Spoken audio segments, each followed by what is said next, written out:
Hello,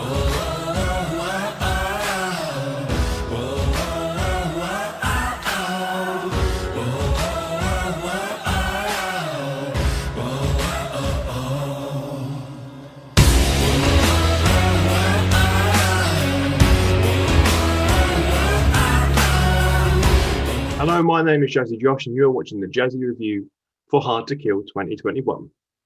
So the first pay-per-view of the year could very easily take pay-per-view of the year for 2021.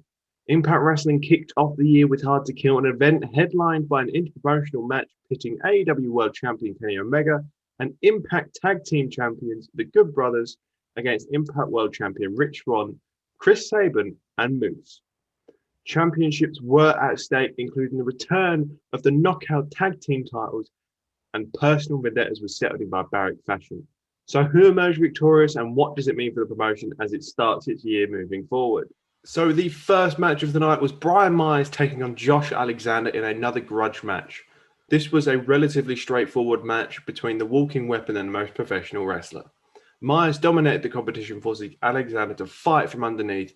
He did, showing the tenacity once exhibited by fellow mat magician Kurt Angle as he sought an ankle lock. Myers' cerebral heel utilized the things he had at hand and earned the win by dubious means. Dubious? Never mind, moving on. Again, demonstrating that he is professional in moniker only.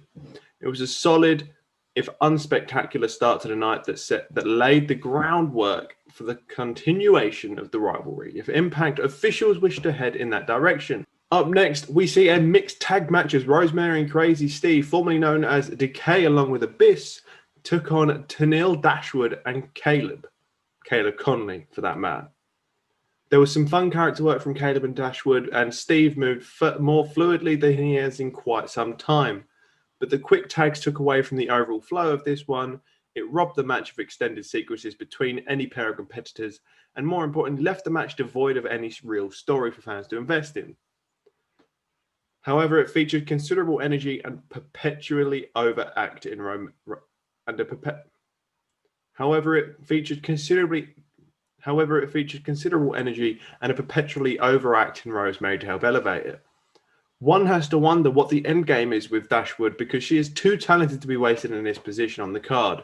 With no real long-term booking goals to speak of, hopefully those in the creative team recognize the asset they have on their hands, because she is the sort of performer around whom a division can be built. And now possibly one of the harder-hitting matches of the night saw Eric Young, Dina, and Joe Doerig versus Tommy Dreamer, Rhino, and Cousin Jake in an old-school rules match, presumably just an Extreme Rules match, if that's the name they can't use. This was a physical battle that featured the appropriate amount of violence without overshadowing the barbed wire massacre match later in the night.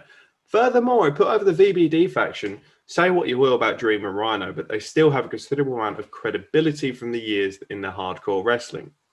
Beating them in this sort of match provided rub for the opposition, though the finish left a lot to be desired. And why leave Jake to take the pin when he is the one wrestler in this match who could have benefited from being spared the loss?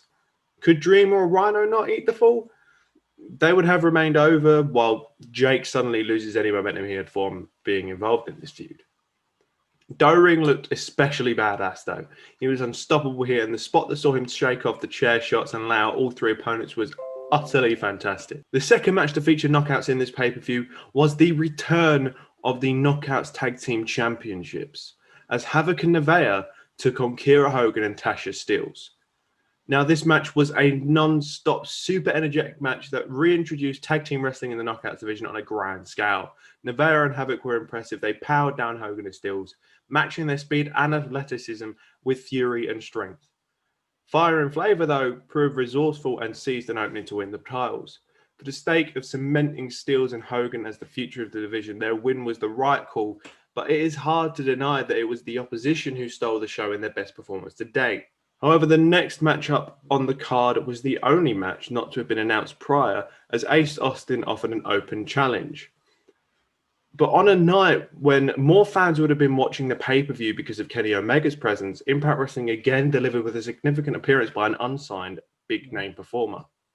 Now, Cardona is still a prominent industry figure, as much due to his podcast as anything, but he is still Still, he is recognizable, beloved by fans, and has plenty to offer any company that takes a chance on signing him. So having Matt Cardona appear on Impact Wrestling as a one-off thing, possibly, I don't know, but we will soon see. However, there will be some who question using Austin in this role, but he was spared a clean loss and could be facing a long-term feud with the former WWE United States and Tag Team Champion. So all is not lost. Now we move on to possibly my favourite match of the night, as we saw the X Division Championship be defended by Manik as he took on Rohit Raju and Chris Bay in a triple threat match. Just when you thought these three had wrestled so frequently to the point of overexposure, they went ahead and had their best match to date. This was a strong contest between three men who have worked with each other countless times over the past year. As such, they were able to add elements from their previous encounters to enhance storytelling efforts. The sequences were strong, the chemistry was undeniable, and the outcome was a clever one that saw Manik further frustrate the increasingly unhinged Raju. Bay may have not factored as heavily into the match from a narrative standpoint, but he was the glue that helped hold everything together. The division will need to be freshened up sooner rather than later, but these three wait until the right time to have their finest outing. And now we move on to the Knockouts Championship match as Taya Valkyrie challenged Diona Purrazzo. I've never been able to pronounce her name. However, Purrazzo has reached the point in her career when she instantly makes the matches she appears in better. She elevates the quality because of her ability between the ropes. When you take into consideration that she is only 26, you have the groundwork for one of the greatest careers in women's wrestling history. Valkyrie is no slouch in her own right, a celebrated wrestler and the longest reigning champion in Knockouts history. On this night, though, Purrazzo worked circles around her. The match was solid, helped exponentially by the story of the champion expertly picking apart her opponent, and Valkyrie valiantly fighting through the pain until she could not anymore. It was a story we have witnessed before, but one that is timeless and better yet suits the virtuosa. Purrazzo has said 2021 is the age of the virtuosa. Impact will be wise to ensure that tagline becomes a reality. Then next up, we see the only cinematic match on the card as Ethan Page took on his alter ego, Karate Man. Now, at a moment in pop culture when Cobra Kai and the return of Mortal Kombat to the big screen dominate the conversation, this was an epic encounter, the likes of which Kurt Hennig and Nick Bockwinkel would be envious of. Or something like that. Now we see the next match on the card that easily could have stolen the show, and that was the barbed wire massacre match between Eddie Edwards and Sami Callihan. Whether or not hardcore wrestling and death matches are your thing, this is no denying the feud between Edwards and Callihan escalated to the point that a barbed wire massacre was a suitable next step for the former world champions. The brutality, violence, and raw emotion demonstrated by the competitors fit within the context of their story. The spots gradually escalated in both Impact and Danger, making for an emphatic finish and one that should spell the end of the feud, at least for now. If there is one thing this match and the work by Stryker and Brown on commentary taught us, is that Eddie Edwards and Sami Callihan will fight forever. And last but certainly not least, the match everyone was waiting for, Rich Swann, Chris Sabin and Moose taking on Kenny Omega and the Good Brothers. Now, this was every bit the action-packed main event you would have hoped for from such a deep talent pool. Moose shone brightly here, the most electric performer in a match full of celebrated in-ring performers. He was motivated, fast, and physical, whether he threw fists with Big Gallows or wrestled Omega. At a time when Impact is positioning him to be the man to dethrone Swann, he performed up to the moment and looked like the biggest star in the company. Which brings us to Swann. Rich has been one of those best stories in wrestling, a workhorse for the company who overcame a career-threatening injury to win the world title, following a month-long storyline that paid off at October's Bound for Glory.